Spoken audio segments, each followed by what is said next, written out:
un tema fundamental a nivel internacional, tiene que ver con el avance del ejército islámico de Irak y el Levante. ¿Cómo es la situación hoy de Irak?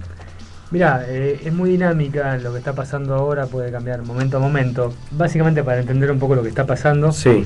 Irak es un estado multiconfesional, multiétnico, donde a grandes rasgos hay como tres grandes grupos.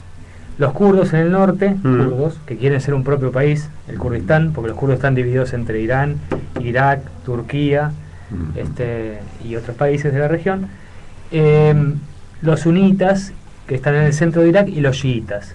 La división entre sunitas y chiitas es una división dentro del islamismo, no voy a ahondar sobre eso, pero básicamente la mayoría de los musulmanes del mundo son sunitas. Hay países donde tienen mayoría de esa rama de islamismo, por ejemplo, Arabia Saudita es un país sunita y Irán tiene mayoría chiita, ¿no? Ahí está. Y ahora en Medio Oriente, que está Saddam Hussein era chiita. Era sunita. Era sunita. Y durante el dominio de Saddam Hussein, durante esos 30 años, los sunitas tomaron el poder. Y tenían las otras dos congregaciones bajo su bota. Al invadir los estadounidenses en 2003, lo que pasó es que se barajó de vuelta la situación y los chiitas, que son la mayoría, lograron el poder. Bien. Con el apoyo también de Irán. Desde 2006 hay un primer ministro que se llama Nuri al-Maliki, que es chiita, y lejos de apostar a la unidad nacional y a terminar con las diferencias entre chiitas, sunitas y kurdos, lo que hizo fue alimentar el sectarismo chiita. Entonces muchos de los sunitas se sintieron dominados, doblegados, digamos, y empezó un movimiento sectario, una guerra civil, que con lo que estaba ocurriendo en Siria, que es para hablar mucho más largo, ¿no? Pero también un levantamiento popular con intervención militar de varios países. Hay un grupo que vos mencionaste, el Estado Islámico de Irak y el Levante, EIIL. ¿Es en inglés? ¿Es así? En inglés son las siglas que vos dijiste, claro. y ese ISIS, y en castellano es EIL, que lo que quiere es la implantación de un califato sunita entre Siria e Irak. Bien. En resumen, hacer un nuevo país, terminar con las fronteras establecidas por las colonias que han dominado esa región, Francia e Inglaterra durante el siglo XIX, principio del siglo XX, y hacer un califato islámico. Eso es algo que ninguna de las potencias regionales o las potencias mundiales va a permitir. Bien. ¿Qué otro tema hay para destacar, trascendental? Nosotros quizás estamos un poco aislados, por eso nos apoyamos en tus conocimientos de relaciones internacionales y todo lo que sucede en el exterior. ¿Qué situación hay de guerra hoy en el exterior? Porque nosotros nos preguntamos, estamos lejos de eso, ¿y cuál es la situación de guerra en el exterior hoy, por ejemplo, ya que mencionaste a Irak, por ejemplo? Bueno, hay una cosa muy interesante del caso de Irak, lo mencionamos antes de empezar, ¿no? Que en este caso Irán y Estados Unidos, que son potencias enemigas desde la Revolución Islámica de 1979, que tienen el mismo enemigo en común, ¿no? Ahí está. Que este grupo sunita es un enemigo que une a Estados Unidos e Irán. Los dos están intentando sostener este gobierno iraquí. Lo que pidió el canciller estadounidense es que el primer ministro dé un paso al costado, que llame un gobierno de unidad nacional. Él dijo que no lo va a hacer. Entonces estas fuerzas sunitas cada vez tienen más poder, ¿no? Han tomado la segunda ciudad más importante del país, es como si tomaran Córdoba en el caso argentino, ¿no? Controlan Córdoba y están a 60 kilómetros de la capital federal, ¿no? De Bagdad. En este caso de Bagdad. Exactamente, que es una ciudad donde hay mayoría chiita. Y los chiitas, a través de sus autoridades religiosas, han llamado a las armas directamente a los fieles a respaldar al ejército nacional. O sea, estamos hablando de un escenario de guerra civil, pero con implicancias en los países vecinos de la región que a su vez están convulsionados internamente. Exactamente, ese sería el peor de los escenarios. Una guerra civil que se transforme en un conflicto regional que redefina la geopolítica de una región particularmente convulsionada, como es el Medio Oriente. Sí, recién en el corte te preguntaba... ¿A dónde va el precio del petróleo a todo esto? Claro. Pequeño detalle. Recién en el corte te preguntaba, y estaría bueno compartirlo, el tema de que tienen tanto Irán como Estados Unidos tienen un mismo enemigo. ¿En qué similitudes hay ahora con qué la política que puede hacer para ir en contra de Irak entre estos dos países? Mira, hay otra cosa para agregar a la pregunta que vos me haces, que le pone otros condimentos. porque este ejército islámico que digamos se escindió de Al Qaeda, porque es más extremo que Al Qaeda, imagínense lo que es. ¿No? Al Qaeda le parecía nene de pecho.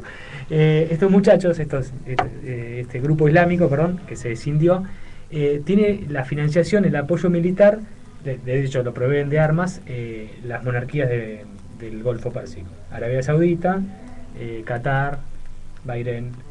¿Por qué lo hacen? Para ir en contra de los intereses de Irán, porque lo que sienten es que Estados Unidos, al retirarse de Irak hace 2 años, al sacar las tropas de Irak, lo que hizo fue que Irán pasara a ser una zona de influencia, Irak pasara a ser una zona de influencia de Irán, ¿no?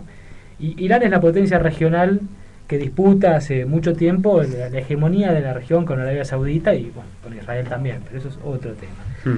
Entonces, en este caso, tenemos la paradoja de que 2 enemigos históricos se están aliando contra un enemigo común. Pero además ese enemigo en común está financiado por otro aliado histórico de Estados Unidos, que es Arabia Saudita. Es toda una cadena, ¿no? Pues se cruzan las cosas, no son siempre blancos y negros. Hemos hablado, ¿no?, de la complejidad de los temas de política internacional. No es tan fácil explicar a veces algunos temas donde hay conductos subterráneos que no podemos ver también, exactamente, ¿no? Exactamente. Y después, ¿qué otra cuestión? ¿Cómo está Irán en este plano? Porque nosotros quizás por la ignorancia confundimos el plano y la situación de Irán y de Irak, ¿no? Me incluyo. Pero ¿cómo es la situación de Irán en relación con Irak y sus vecinos? Bueno, lo primero que habría que decir que Irán e Irak tuvieron una guerra tremenda entre 1980 y 1988, se desangraron mutuamente. Sí. Por una cuestión fronteriza, terminó en un empate con un desangre absoluto de los dos, con miles de muertos, cientos de miles de muertos, donde ahí era otra paradoja. Irak tenía el apoyo de la Unión Soviética y de los Estados Unidos, en pleno conflicto bipolar, ¿no? Porque el malo en ese contexto era Irán, el ejemplo de Irán, ¿no? Ahora parece lejano todo eso, pero en ese momento era como la amenaza del islamismo radical llevado adelante por el Ayatollah Khomeini.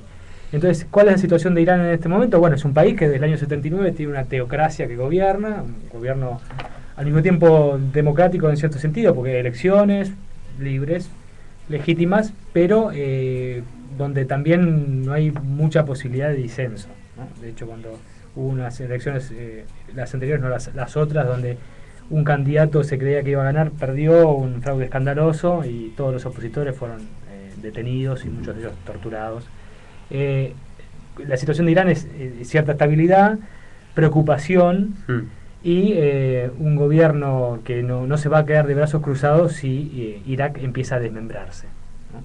Porque el caso, yo lo mencioné al principio, voy a cerrar con esto, ahí, al ser un estado multiétnico, multisectario, si llega a estallar Irak, hay que redefinir todas las fronteras. ¿Qué va a pasar con los kurdos en el norte de Irak, que tienen el control hace varios años, después de la caída de Saddam Hussein, sobre todo, de las regiones petroleras del norte, y varias de las refinerías están en la zona del Kurdistán, y quieren un estado propio, y tienen un ejército propio que le da cierta bola, cierto interés al ejército nacional, ¿no? No podemos tener un estado que al mismo tiempo no es reconocido por otros sectores, ¿no? Se está redefiniendo. Irak es un país importantísimo para la región, es un país clave en la región. Entonces, ¿qué pasa si se desmiembra Irak? ¿Qué pasa si desaparece Siria, que es otro escenario también posible? Y cómo el enemigo, y con esto voy a cerrar, ¿no? Este tremendo enemigo que nos muestran ahora, que es el ILL, el Ejército Islámico de Irak y el Levante, puede llegar a cambiar las fronteras de toda la región. Yo creo que ese es el peligro para todos. Y como decía él, una guerra civil que se transforma en una guerra regional. Sí, por último, ¿qué postura o qué participación ha tenido la ONU acerca de este conflicto? ¿Qué ha opinado, qué ha presentado? Es interesante. No ha habido una postura explícita de la ONU, una resolución ni nada, ¿no? Es interesante. Sí.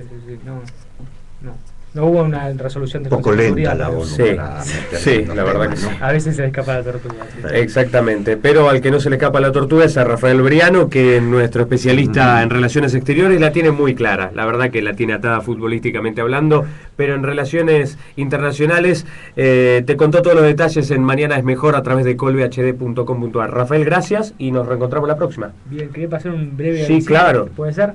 Esto es un chivo. Sí, dígalo nomás. Hoy a las 6 de la tarde Sí. vamos a tener una clase abierta sobre el